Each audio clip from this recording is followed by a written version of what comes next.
అమ్మ కడుపులో బిడ్డగా ఎదిగి పరిపూర్ణమైన శిశువుగా రూపుదిద్దుకొని ఆపై మనం లోకంలోకి వచ్చేందుకు మనకు 9 మాసాల గడువు ఉంది. మరి ఈ గడువుకు ముందుగానే నిర్దేశిత కాల వ్యవధికి ముందరే ఈ లోకంలోకి వచ్చేస్తే కాల వ్యవధికి నోచుకొని ఏదైనా అకాలమే అన్నట్లు నెలలు నిండకుండానే పుట్టిన పసిగుడ్డులో అనేక సమస్యలు, అనర్థాలు కనిపించే అవకాశాలు ఎక్కువగా ఉంటాయి. ఒకప్పుడైతే నెలలు నిండకుండా పుట్టిన బిడ్డకి ఎదురయ్యే సమస్యలకు చికిత్స అంతంత మాత్రంగానే ఉండేది. అయితే ఇవాళ ఆధునిక వైద్యంలో నెలలు నిండకుండా పుట్టిన పిల్లలకు అన్ని రకాల రక్షణ ఏర్పాట్లు అందుబాటులో ఉన్నాయి. ప్రీమెచ్యూర్ బేబీస్కి లభిస్తున్న ఆధునిక చికిత్సల గురించి డాక్టర్ని అడిగి ఇప్పుడు తెలుసుకుందాం.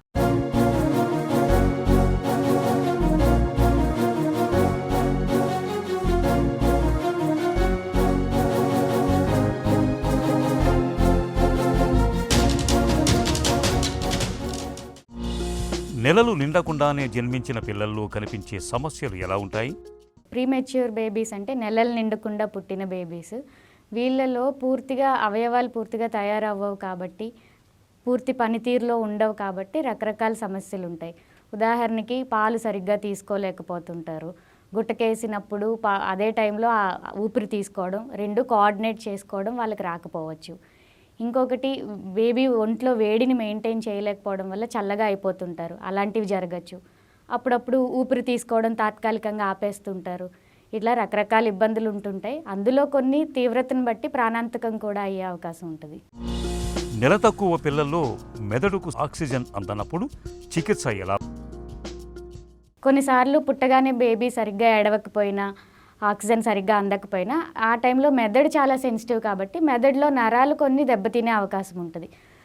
అది తీవ్రత బట్టి రకరకాల ప్రభావాలు ఉంటాయి. దానికి హాస్పిటల్లో వైద్యం మందుల ద్వారా కానీ ఆక్సిజన్ ద్వారా కానీ జరుగుద్ది. ఇలాంటి పరిస్థితుల్లో మెయిన్గా మీకు తెలియాల్సిన విషయాలు ఏంటంటే, బేబీ వైద్యం తర్వాత ఇంట్లో ఉన్నా కూడా ఒకవేళ బేబీ కదలికలు అవి ఎక్కువ లేకపోయినా అలా ఎక్కువసేపు పడుకోపెట్టి ఉంచేయడం కాకుండా వాళ్ళతో వీలైనంత టైం గడపడానికి మాట్లాడుతూ ఉండడం కానీ, వాళ్ళకి రకరకాల సౌండ్లు తెలియజేయడం కానీ, రకరకాల మ్యూజిక్లు సంగీతం వినిపించవచ్చు, రకరకాల రంగులు చూపిస్తుండొచ్చు.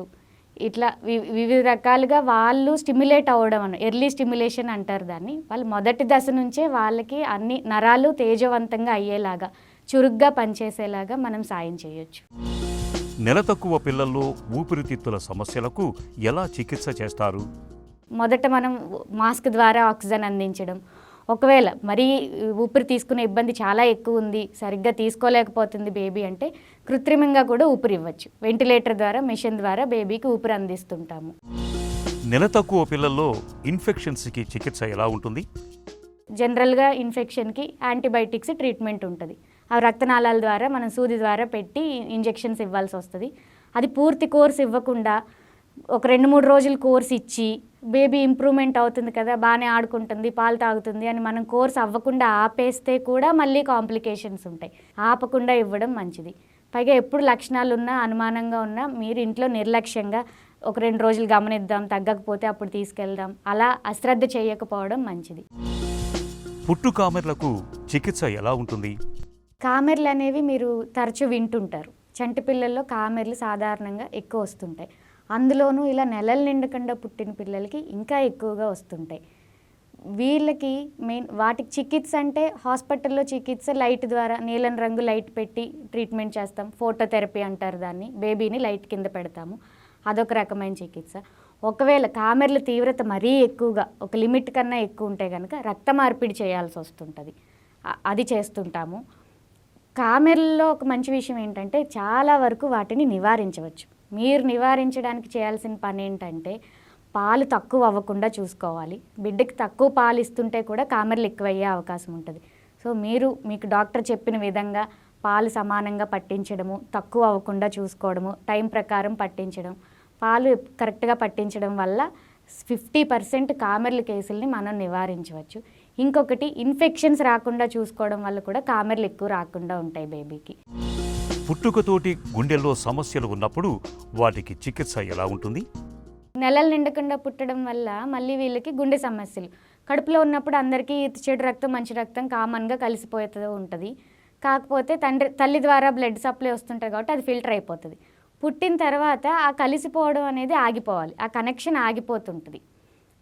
కనెక్షన్ కొంతమంది ఇట్లా నెలలు నిండకుండా పుట్టడం వల్ల ఆ కనెక్షన్ ఇంకా కంటిన్యూ అయిపోతుంది. దాన్ని పీడిఏ అంటారు. దానికి రకరకాల వైద్యాలు ఉంటాయి.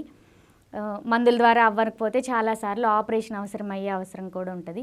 మీకు ఇంట్లో బేబీకి అలాంటి లక్షణాలు ఏమైనా అలాంటి ప్రాబ్లం ఉందా అనేది సందేహం ఎప్పుడు వస్తుందంటే బేబీలో మీరు కొన్ని లక్షణాలు గమనించుకోవచ్చు. ఒకటి, పాలు తాగుతున్నప్పుడు బేబీ ఆయాసపడ్డం. మామూలుగానే ఈ నెలలు నిండకుండా పుట్టిన పిల్లలు పాలు తాగడానికి ఇబ్బంది పడతారు. కానీ ముందు కంటే ఇప్పుడు ఎక్కువ ఇబ్బంది పడడం, ఆగి తాగడం, తాగుతున్నప్పుడు నుదుటి మీద చెమట పట్టడం, లేదా అరికాళ్ళు అరిచేతులు చల్లబడిపోవడం, నీలం రంగులో మారడం అప్పుడప్పుడు, ఇలాంటి లక్షణాలు ఉన్నప్పుడు జనరల్గా గుండె సమస్యలు ఏమైనా ఉంటే ఇలాంటి లక్షణాలు ఉంటాయి. కాబట్టి మీకు ఇలాంటివి ఏమైనా ఉంటే ఏ చిన్న అనుమానం వచ్చినా అశ్రద్ధ చేయకుండా చూపించుకోండి. రిట్రీవల్ సర్వీసెస్ అంటే ఏంటి? నెల తక్కువ పిల్లలకు ఎలా ఉపయోగం? రిట్రీవల్ సర్వీస్ అంటే అండి ట్రాన్స్పోర్ట్ సర్వీస్ లాగా. ఇప్పుడు అనుకోకుండా ఎక్కడైనా నెలలు నిండకుండా ఒక చోట డెలివరీ అయిపోయింది అంటే అన్ని సదుపాయాలు ఉన్న హాస్పిటల్ కాకుండా ఎక్కడో దూర ప్రాంతాల్లోనో చిన్న గ్రామాల్లోనో ఎక్కడో నెలలు నిండకుండా బేబీ డెలివరీ అయిపోయింది. అప్పుడు వెంటనే ఆ బేబీని అన్ని సదుపాయాలు ఉన్న NICUకి తీసుకురావడం చాలా ముఖ్యం. తీసుకొచ్చి అక్కడ వైద్యం చేయడం ముఖ్యం. కానీ అక్కడ తీసుకురావడాన్ని మొత్తం ఈ ట్రాన్స్పోర్ట్ సిస్టమ్ అంటారు. బేబీ పుట్టిన చోట నుండి అన్ని సదుపాయాలు ఉన్న చోటకి తీసుకురావడాన్ని రిట్రీవల్ సర్వీస్ అంటారు. ఈ రిట్రీవల్ సర్వీసెస్ వచ్చింది ఎందుకంటే ట్రాన్స్పోర్ట్ టైంలోనే ఆ 2-3 గంటల్లోనే బేబీకి కావాల్సిన ఆక్సిజన్ అందించడం, సెలైన్లు పెట్టడము, కంటిన్యూస్గా మానిటర్ చేయడము, అంటే బేబీ ఒంట్లో ఆక్సిజన్ లెవెల్ ఎలా ఉంటుంది, హార్ట్ బీట్ లెవెల్ ఎలా ఉంటుంది, ప్రతిదీ బేబీ చేతికి వైర్ ద్వారా మానిటర్ చేస్తుంటాము. కావాల్సిన ట్రీట్మెంట్, ఎమర్జెన్సీ ట్రీట్మెంట్ మీకు ట్రాన్స్పోర్ట్లోనే స్టార్ట్ అయిపోతుంది. దాన్ని రిట్రీవల్ సర్వీస్ అంటారు. నెల తక్కువ పిల్లల సంరక్షణ విషయంలో ఎలాంటి జాగ్రత్తలు తీసుకోవాలి?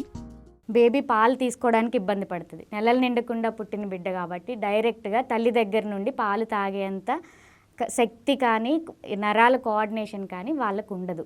వాళ్ళు స్పూన్తో కానీ ఉగ్గు గిన్నెతో కానీ పాలు తాగగలుగుతారు. దయచేసి పాల సీసాలు వాడద్దు. ప్లాస్టిక్ సీసాలు, రబ్బర్ సీసాలు వాడకుండా ఉగ్గు గిన్నెతో కానీ చెంచాతో కానీ పట్టించడానికి ట్రై చేయండి. పాలు పట్టించేటప్పుడు బేబీని చాలామంది కాళ్ళ మీద పడుకోబెట్టుకొని పట్టిస్తుంటారు. అలా చేయకుండా బేబీని కూర్చోపెట్టి లేదా ఏటవాలుగా మీ మీద ఆంచుకొని మీ మోచేయి మీద బేబీ తల ఆనించుకోండి. బేబీ బాడీ మొత్తాన్ని మీ చేతితో సపోర్ట్ చేయాలి. ఒక చేత్తో సపోర్ట్ చేయగలగాలి, ఇంకో చేత్తో పాలు పట్టించాలి. పట్టించిన ప్రతిసారి బేబీని మీరు మీ భుజం మీద వేసుకొని తట్టాలి.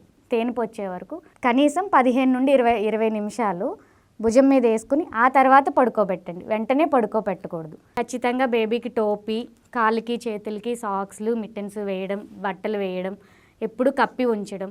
ఇంకొకటి, నెలలు నిండకుండా పుట్టిన బేబీస్కి ఇంట్లో హాస్పిటల్లో కూడా కంగారు మదర్ కేర్ అని ఒకటి పాటిస్తుంటాం. KMC అంటారు.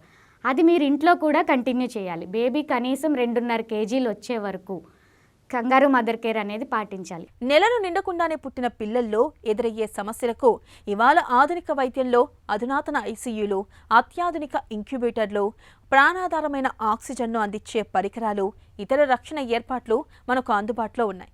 నెలలు నిండకుండానే కాన్పు జరిగినప్పుడు సాధ్యమైనంత వేగంగా వైద్య సేవల్ని అందించగలిగితే నెలలు నిండకుండా పుట్టిన పిల్లలకు నిండైన ఆరోగ్యాన్ని అందించవచ్చు.